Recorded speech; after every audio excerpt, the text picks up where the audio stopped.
Hello friends, आज हम दोस्तों पढ़ेंगे द फ्लावर जिसे लिखा था अल्फ्रेड टेनिसन ने। अल्फ्रेड टेनिसन में इसमें दिखाने की कोशिश की है दोस्तों कि किस तरह ब्रिटिश पोएट्री और जो पोएट्री थी वो किस तरह दबने लगी थी, क्योंकि वैज्ञानिक यानी कि साइंस जो है वो हावी हो रहा था हमारी सोसाइटी में, और लोग जो थे वो साइंस की तरफ ज़्यादा जा रहे थे और लिटरेचर की तरफ उनका ध्यान हटता जा रहा था। और ये सब हो कब रहा था दोस्तों? तो ये टाइम था क्वीन विक्टोरिया के रीजन का। उसी टाइम लिटरेचर से हट करके लोग साइंस की तरफ भाग रहे थे, और इसी को टेनिसन ने मेन मुद्दा लिया है और बताया है कि किस तरह पोइट्री जो है वो एक फ्लावर है और कैसे लोग उसे क्रिटिसाइज कर रहे हैं और अपना नया पेड़ बनाने की कोशिश कर रहे हैं। और वो जब पेड़ अच्छा नहीं बन पाता यानी उनकी तारीफ नहीं हो पा रही है, तो वापस वो लिटरेचर को ही हटाने या फिर उसको नेगलेक्ट करने की कोशिश कर रहे हैं। किसके द्वारा वो बताना चाह रहे हैं? पोइट्री, मेटेलिक वैरायटी, वो अलग अलग तरह की मैट्रिकल वैरायटी, रिच इमेजनरी के द्वारा दिखाना चाह रहे हैं हमें। तो आइए दोस्तों, हम सबसे पहले अल्फ्रेड टेनिसन के बारे में ही जान लेते हैं। अल्फ्रेड टेनिसन का बॉर्न हुआ दोस्तों 6 अगस्त 1809 इंग्लैंड में, और इनकी मृत्यु हो गई 6 अक्टूबर 1892 में। ये पोएट थे। इनका पीरियड जो चला दोस्तों वो विक्टोरियन पीरियड था, 1850 से लेकर के 1892 तक। इन्होंने काफ़ी फेमस पोएम्स लिखे, जैसे कि टू ब्रदर और द प्रिंसेस। अगर आपको इसकी भी सरमी चाहिए होगी तो मैं बना दूंगा। फिलहाल हम आज देखेंगे द फ्लावर। और द फ्लावर में क्या क्या चीज़ें हैं मैं आपको लाइन बाय लाइन पढ़कर और उसका मीनिंग बताकर जाऊंगा इस पोयम का। तो आइए शुरू करते हैं इससे। Once in a golden hour, I cast to earth a seed. Up there came a flower, the people said a weed. इसमें दोस्तों गोल्डन आवर का जिक्र किया गया है। गोल्डन आवर मतलब दोस्तों सूरज उगने से 1 घंटे बाद और सूरज डूबने से 1 घंटे पहले, यानी कि जब सूरज की लालिमा हमारे धरती पे पड़ती है और हमें कम गर्मी लगती है और काफ़ी सुहाना टाइम होता। उस टाइम में, उस गोल्डन आवर में पोएट ने धरती पे एक क्या गाड़ा दोस्तों? एक सीड गाड़ा, जिससे कई दिनों के बाद एक फ्लावर उगा। अब उस फ्लावर को देख करके लोग जल रहे थे, पर उन्होंने क्या क्रिटिसाइज किया दोस्तों? पीपुल क्या कहते हैं कि यह एक वीड है, यानी एक सिर्फ घास फूस है, वो उग गया है। यह कहकर वो अपने मन को तसल्ली दे रहे थे और मुझे क्रिटिसाइज कर रहे थे। नेक्स्ट में वो कहते हैं, to and fro they went through my garden bower. इसका मतलब है दोस्तों, गार्डन बोवर का मतलब होता है लताएं। लताएं जो उस पर चढ़ी हैं उसे देख करके, and muttering discontent cursed me and my flower. और इस चीज़ को देख करके, लताओं को देखकर और फूलों को देखकर वो पहले चिढ़ते और फिर मेरी और मेरी जो उगाई हुई फूलों को क्रिटिसाइज करते और अजीब अजीब बात कहते। जैसा कि आप पिक्चर में देख रहे हैं, मैं एनिमेशन के द्वारा आपको ये दिखाना चाह रहा हूँ दोस्तों, वो कैसे आते थे हाउस के गार्डन में, पोएट के गार्डन में, और उसे क्रिटिसाइज करते थे कि ये तो बेकार उगा हुआ है, ये ऐसा ही उग गया है। ये सब कहकर अजीब अजीब बात किया करते थे। यही पोएट इसमें कहना चाह रहे हैं।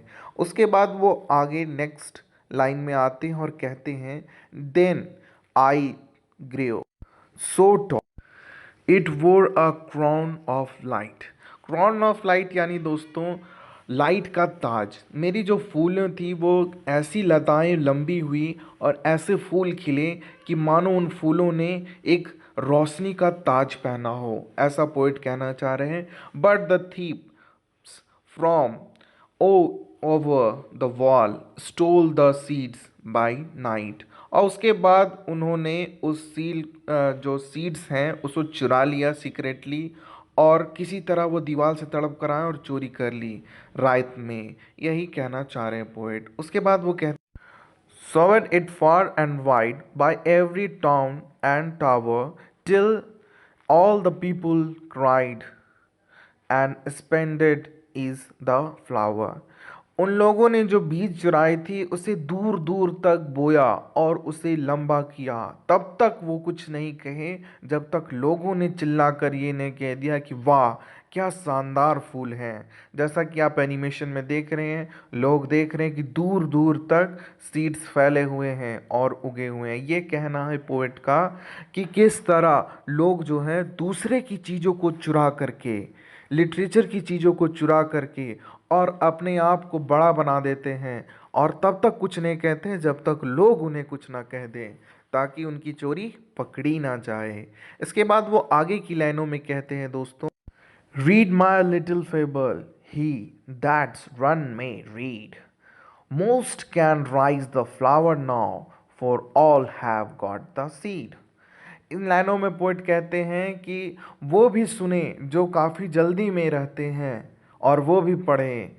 अब तो हर कोई वो फ्लावर उगा सकता है जो लिटरेचर ने काफ़ी मेहनत से उगाई थी, क्योंकि अब सभी के पास वो सीड्स हैं, क्योंकि वो सीड चोरी कर लिए गए हैं और फिर वो फ्लावर उगाए जा रहे हैं। अब उन सीड की मदद से सब वही फ्लावर उगाएंगे। आगे वो कहते, and some are pretty enough and some are poor indeed। कुछ लोगों के पौधे तो काफ़ी सुंदर हुए, पर कुछ लोगों को चोरी करनी भी नहीं आई और वो फिर से पौधे वैसा ही बेकार उगा दिए। And now again the people call it but a weed. और फिर से वो लोग क्रिटिसाइज करने लगे, क्योंकि उनका नहीं उगा तो वो कहने लगे कि यार ये तो जंगली पौधा था इसलिए नहीं उगा। फिर से उसे वीड कहकर चिढ़ाने लगे। यहाँ पे पोएट कहते हैं कि लोग उसी चीज़ को अच्छा कहते हैं जो उनका अच्छा हो जाए, और अच्छा नहीं हुआ तो फिर से उसे क्रिटिसाइज करना शुरू कर देते हैं।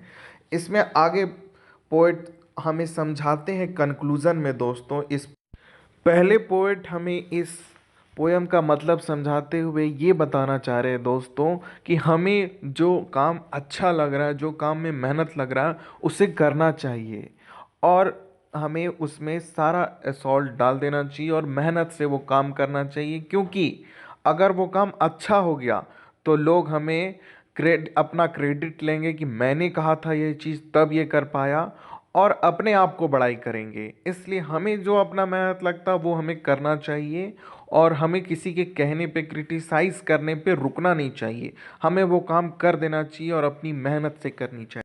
इसमें पोइट की एक और बात समझ में आती कि हो सकता है टेनिसन ये बताना चाह रहे हों कि मैंने काफ़ी लोगों को पोइट्री बोलना सिखाया, लिखना सिखाया, और आज वही लोग मुझे क्रिटिसाइज कर रहे हैं यह कहकर कि ये बेकार है।